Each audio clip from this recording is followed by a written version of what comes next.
Hey there, chatters. I'm Nat. And I'm Kat, and welcome to the Crime Chat update. Five, we decided to mix it up a bit and revisit some of our previous cases, give you some updates on what's going on. Yes, and I have two updates for us today. Woohoo! So let's get straight into it. Okay. All right. So the first update that I'm going to go over is we went over this case. It was episode 61, and it was the case of Kouri Richins. Hmm. You remember her? I think I do. Bailey just actually covered this, I think last month. Yeah. So, and she's back in the news. Mm. So Oh boy. Just to give you a recap, she was accused of killing her husband Eric with fentanyl Mm, laced drink in 2022, and then she that's wrote a right. book about it. Remember, a About child how helping your children cope, yes, with the with loss of a father. yeah, it Yeah. was just super fucked up. So Yeah. in 2025, prosecutors added new financial charges claiming she committed mortgage fraud, forgery, money Oh. laundering, and other money related crimes. That they were trying to get her on this in 2022. Hmm. But it's a little difficult because it is her husband. Everything was kind of joint. So it Hmm. was kind of, they needed to do a little bit more homework to show that like she did do shady things. Like I think in the case, she changed over the beneficiary on his life insurance or she Yeah. upped his life insurance, just weird things Yeah. that came up. And also like he was in business with family. So not only was he aware of it, but his entire family was aware of it. So Mm. it was like, it was a thing. So Wasn't it? I remember the house thing. I remember like it was a really expensive house or something, and he was yeah. like, no, and she did it anyway, or something like that, right? Mm-hmm. Yep, Yeah. it's a huge house. And the house I don't think was ever finished. I think she Oh, that's started. right. She Yeah, never that's finished it. right. That's right. So now they say these financial problems may help explain her motive. Hmm. Her murder trial was also officially scheduled for February 2026. Hmm. And her defense team is working through more than 11 terabytes Mm. worth of evidence. That's a Hmm. lot, showing her Yes. like basically how large the case is. Yes. Now, Richins asked to be released from jail while awaiting trial, but the judge denied it. Good. Yeah. Yes. The court said the evidence against her is strong and she is going to stay locked up. Now, a surprising twist came when the man that was accused to be her supplier with the fentanyl, Oh, yeah. changed his story later on.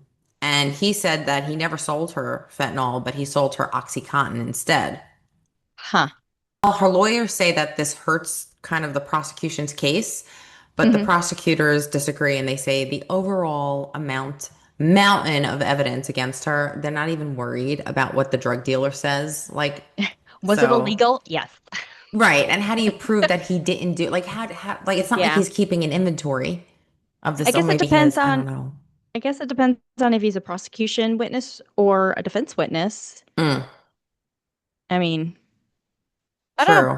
true. I don't know. I So, wonder if they're gonna give him like perjury, like warning or something like that. well, I think probably after he read, like under oath, like he can't lie under oath, maybe that Right. freaked him out and he came clean about some Oh, one way or stuff. the other. Yeah, Yeah. sure, sure.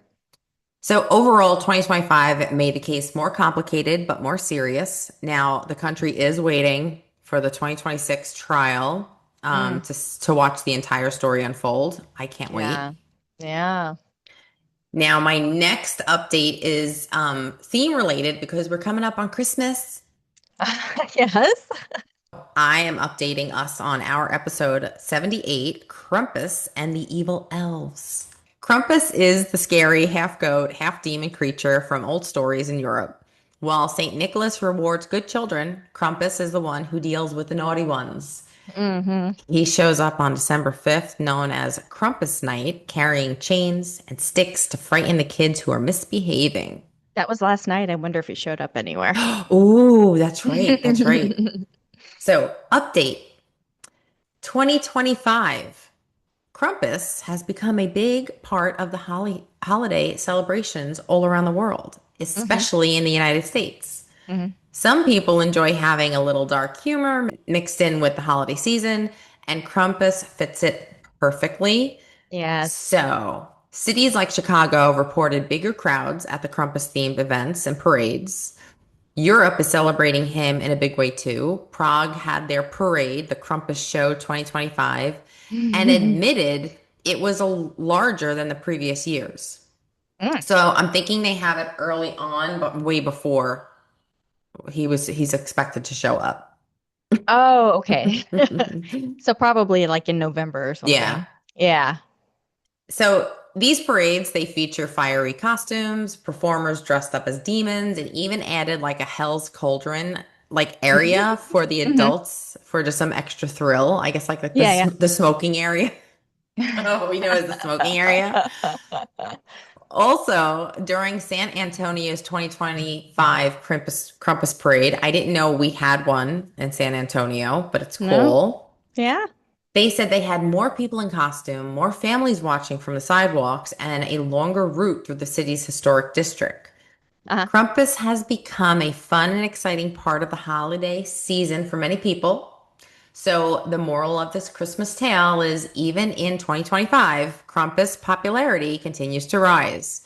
Whether he's in a parade, a festival, or a holiday event, he reminds us that winter traditions can be both fun and scary, and sometimes the naughty list gets to have a little bit of fun. So, Yeah. that's my two updates. Yay. That's so cute. Well, Krampus has become like one of our like holiday themed movies that we watch. And I think Violent Night as well. Like we're gonna start using Violent Night. I've already watched, oh my God, the one that's Skipping Christmas. Tim Allen. Oh, yeah. Wait, what's the name of Jamie this? Jamie Lee Curtis. The, Um, what the hell is that called? I know. Not the cramps? No, Oh, the Christmas with the Crump. cranks. Christmas with the Cranks. Right. Christmas with the Cranks. Yes. That's kind of one of our favorites. And then of course, Christmas Vacation is always Yes. like always. Always. Always. Well, I only have one update. It's Okay. kind of like it's an episode that we covered, not necessarily a case per se, but it's Mm-hmm. a Oh, banger. okay. Okay. In season 4, episode 124, which was in March of this year, we covered a historical and controversial story of Brad Sigmund, who, on Friday, March 7th, 2025, at the age of 67, was not only the oldest person on death row to be but was the first man to be executed by firing squad in nearly 15 years nationwide and the first ever in the state of South Carolina. So, if you remember, the option to choose firing squad execution was passed in July of 2024 by the South Carolina Supreme Court. This ruling paved the way for potential resumption of executions in South Carolina that affected at the time 32 inmates who were on South Carolina's death row, which included Brad Sigmund, and he was one of the 5 men who had exhausted all of the avenues of appeals and basically were just waiting for a death warrant, essentially. Mhm.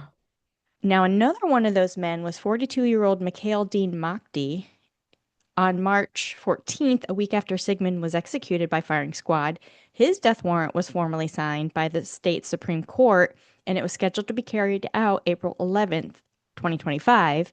He was given until March 28th to choose his preferred method, execution, lethal injection, or firing squad. Over a period of about 3 days in July. Now, what had happened, what got him to death row, is in July of 2004, he was then a resident of Virginia and then went on a multi state crime spree, committing carjacking, firearm Mhm. robbery, 3 murders, 2 of which he was tried for and found guilty. His first victim was 29-year-old convenience store clerk Christopher Jason Boggs, which was in Winston-Salem, North Carolina. And then 2 days later, a 56-year-old off duty police officer by the name of James Myers, whose body was doused in diesel fuel and burned by Oh my Mockty. God. Oh my Yeah. Lord. The autopsy of his body, of Mockty's body after the execution, said that revealed that 3 shots that were fired, only 2 of them impacted him.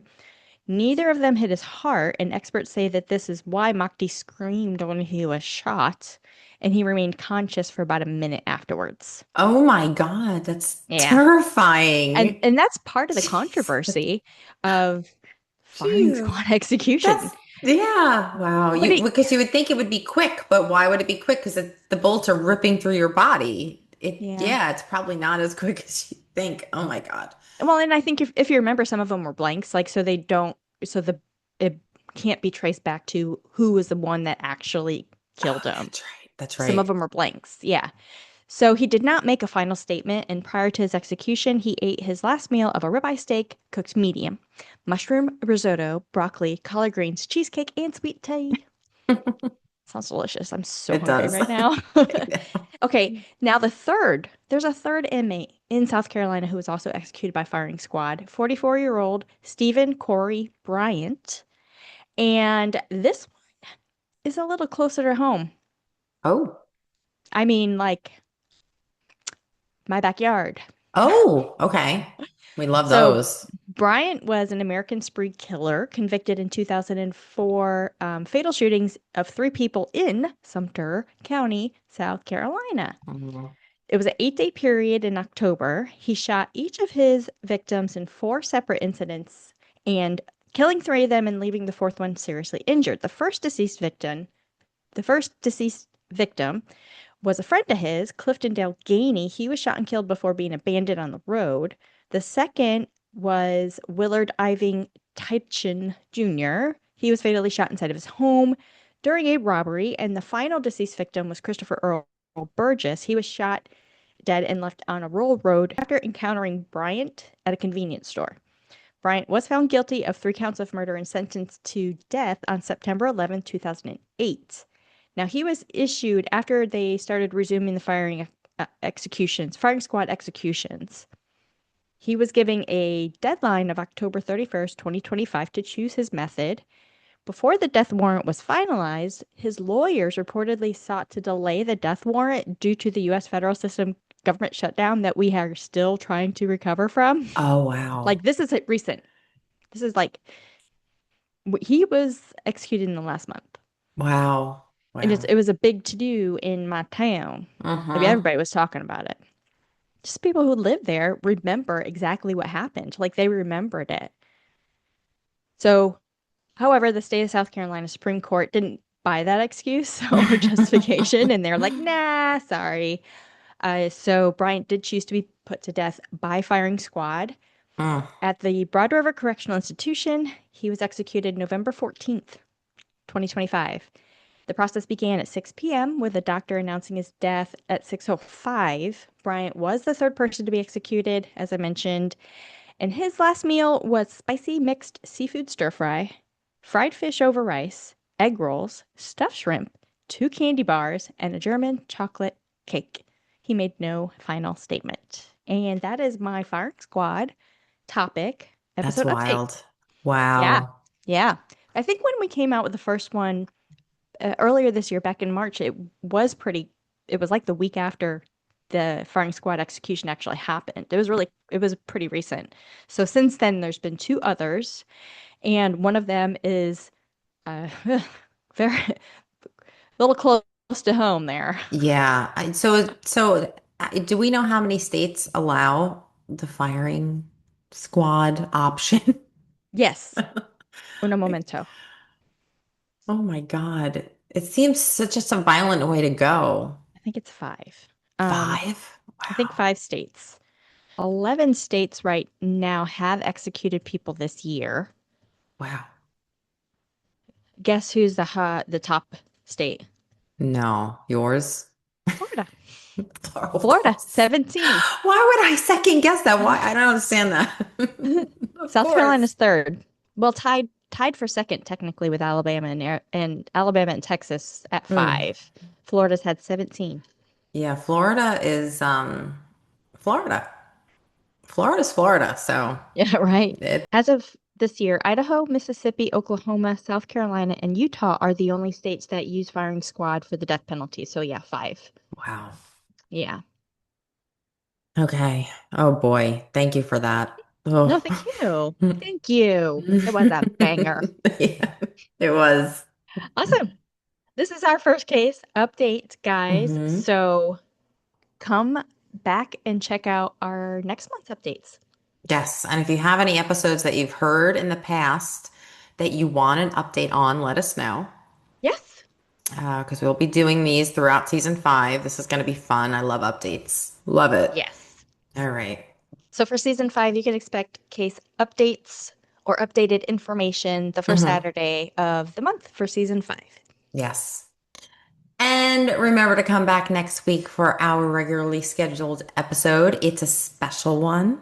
Yes, it It's is. a lot of fun. Either way, you don't want to miss it. All right. So we'll We'll see see you then, you. chatters. Yes. Bye. Bye.